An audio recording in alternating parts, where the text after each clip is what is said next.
ডাইনি রাজ্যকে কলঙ্কিত করেছিস। তোর শাস্তি, তুই আর কোনোদিন এই অন্ধকার রাজ্যে প্রবেশ করতে পারবি না।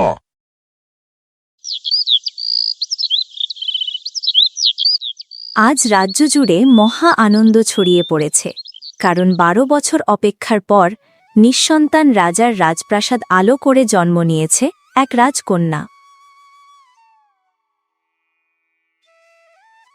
আজ আমি অনেক খুশি রানী। বিধাতা এতদিন পর আমাদের ডাক শুনেছেন।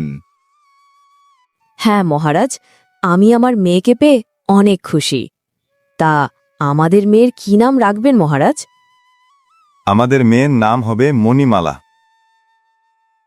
মণিমালা, খুব সুন্দর নাম। আমাদের মেয়ের খুব ভালো করে খেয়াল রেখো রানী।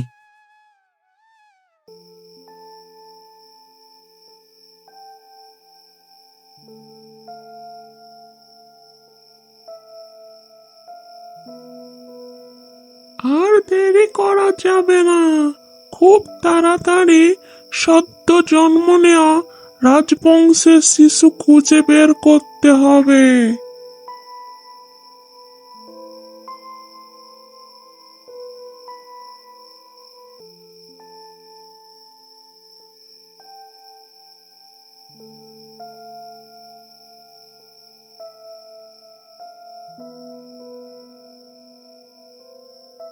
এই তো পেয়ে গেছি।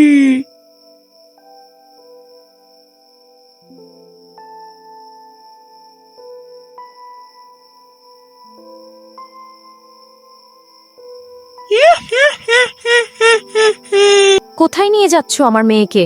ছেড়ে দাও, ছেড়ে দাও, আমার মেয়েকে ছেড়ে দাও, নিয়ে যেও না তুমি।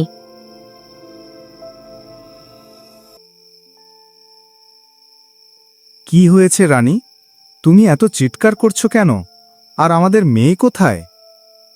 সর্বনাশ হয়ে গেছে মহারাজ, এক ডাইনি আমাদের মেয়েকে নিয়ে গেছে। এটা তুমি কি বলছো রানী? এত বছর পর সন্তান পেয়েও আমরা তাকে হারিয়ে ফেললাম। কোথায় খুঁজবো এখন আমি আমাদের মেয়েকে?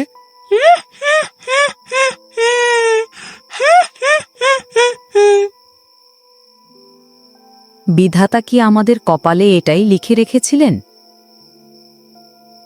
কেঁদো না রানী, আমি আমাদের মেয়েকে খুঁজে বের করব।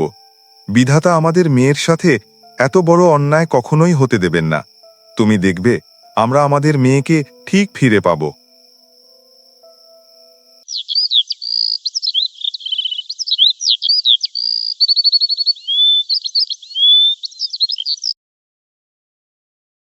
আজ এতগুলো বছর পার হয়ে গেল, তবু আমার মেয়ের কোনো খোঁজ পাওয়া যায়নি।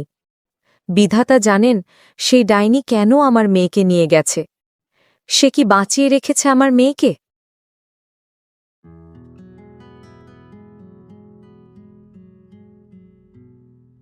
প্রজাপতি, তোমার কতগুলো সঙ্গী, শুধু আমার সঙ্গী নেই।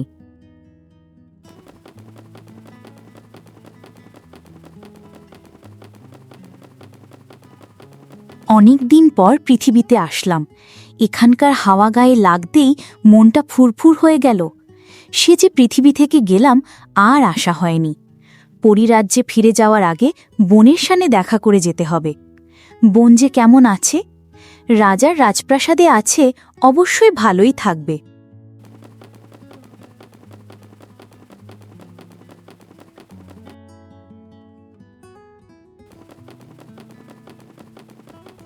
এ কি, এই নির্জন জায়গায় কে এইটা? অন্য কোনো পরী নাকি? না না, দেখে তো মানুষ মনে হচ্ছে, কিন্তু এখানে মানুষ কি করে আসবে? এখানে তো মানুষের আসা অসম্ভব। যাই তো দেখে আসি।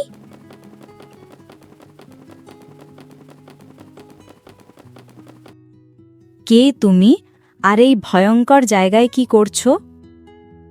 এখানেই তো আমি থাকি, আমার মায়ের সাথে। কিন্তু তুমি কে? আমি নীল পরী। আগে তো এখানে আমরা পরীরা আসতাম।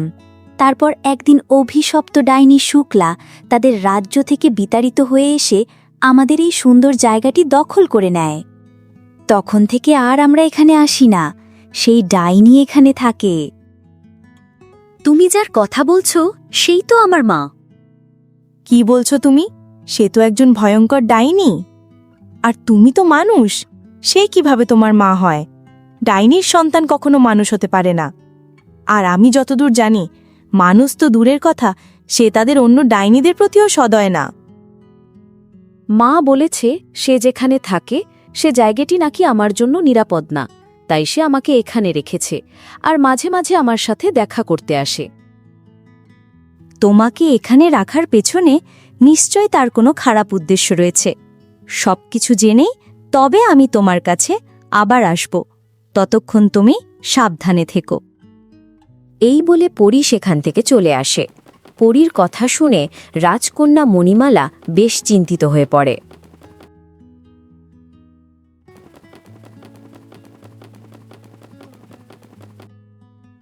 বোন আমার, কেমন আছো তুমি? কত বছর পর তোমাকে দেখছি। এত বছর পর তোমার আমার কথা মনে পড়ল নীলপরি? এরপর রানী 15 বছর আগে সেই ডাইনির তার মেয়েকে নিয়ে যাওয়ার কথা খুলে বলে। সব কথা শুনে নীলপরির আর বুঝতে বাকি থাকে না যে তার দেখা সেই মেয়েই তাদের হারানো রাজকন্যা। চিন্তা করো না বোন, আমি তোমার মেয়েকে তোমার কাছে ফিরিয়ে আনব। তুমি সত্যি বলছো? তুমি আমার মেয়েকে আমার কাছে এনে দিতে পারবে বোন? ছোটবেলায় তুমি আমাকে দুষ্টু তান্ত্রিকের হাত থেকে বাঁচিয়েছিলে। তোমার জন্যই আজ আমি সুস্থ হয়ে আছি। আজ তোমার বিপদে তোমাকে আমার সাহায্য করার সময় এসেছে। খুব শীঘ্রই আমি তোমাদের মেয়েকে তোমাদের কাছে নিয়ে আসব। এরপর নীলপরি সে ডাইনির রাজকন্যাকে নিয়ে যাওয়ার উদ্দেশ্য জানার জন্য সেখান থেকে বেরিয়ে পড়ে। এদিকে ডাইনিকে দেখে মণিমালার নীলপরির কথাগুলো মনে পড়তে থাকে, আর এইদিকে নীলপরি ডাইনির ওপর নজর রাখতে শুরু করে। অপেক্ষার সময় শেষ হয়ে এসেছে। 15 বছর পর সেই দিন আসছে। এবার রাজকন্যার সময় শেষ হবে, আর আমি হব অভিশাপ মুক্ত।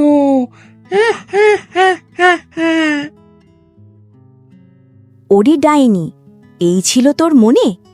দাঁড়া, আমি ভালো করে হওয়াচ্ছি তোকে অভিশাপ মুক্ত।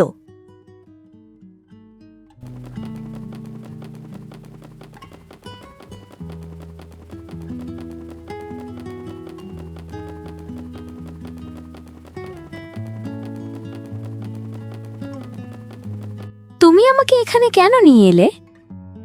ওই ডাইনি তোমাকে মেরে ফেলতো। 2 দিন পর আমি তোমাকে রাজপ্রাসাদে তোমার আসল মা বাবার কাছে নিয়ে যাব। কি বলছো তুমি? আমার মা বাবা? আমার মা বাবা আছে? তবে তুমি তাদের কাছে আমাকে এক্ষুনি নিয়ে চলো।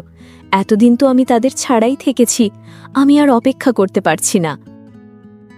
এখন আমি তোমাকে সেখানে নিয়ে যেতে পারবো না। ডাইনির কাছে আর 2 দিন সময় আছে তার নিজেকে অভিশাপ মুক্ত করার। তোমাকে দেখতে না পেয়ে এই 2 দিন সে অনেক খোঁজাখুঁজি করবে, এমনকি সে রাজপ্রাসাদেও যাবে। তাই তোমাকে সেখানে এখন রাখা যাবে না। 2 দিন পার হলে ডাইনি অভিশাপ মুক্ত হতে না পেরে মারা যাবে। তখন তোমাকে আমি রাজপ্রাসাদে তোমার মা বাবার কাছে নিয়ে যাব। আর এখানে তোমার কোনো ভয় নেই, এটা আমাদের এলাকা। এখানকার হদিশ সে কখনোই পাবে না।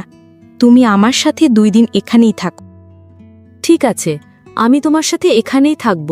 2 দিনেরই তো ব্যাপার, তারপর আমি আমার মা বাবার কাছে যেতে পারবো।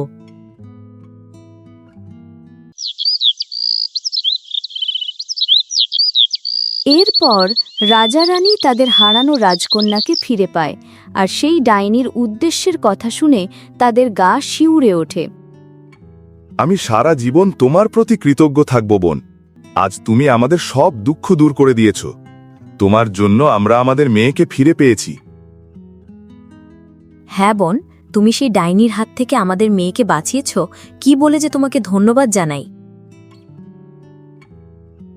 এরপর তাদের বিদায় জানিয়ে নীলপরি তার রাজ্যে ফিরে যায়।